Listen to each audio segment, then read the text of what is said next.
ഇഡ്ഡലി പാത്രത്തിൽ വെച്ച് വേവിച്ചെടുത്താണ്. ജാതിക്ക ഇതുപോലെ ചെറുതായിട്ട് അരിഞ്ഞെടുത്ത്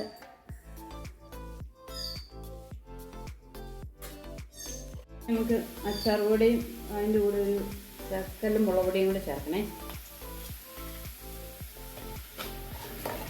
അത് എല്ലാവർക്കും അറിയാമല്ലോ.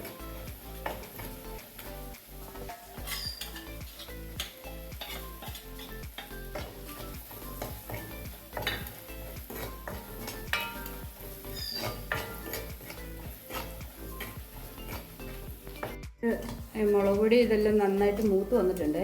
നമുക്കിനി ജാതിക്ക വേവിച്ച് വെച്ചേക്കുന്ന ജാതിക്ക ഇടാവേ. പാത്രത്തിൽ തട്ടിനകത്താണ് വേവിച്ചെടുത്തത്, നമുക്കിടാം.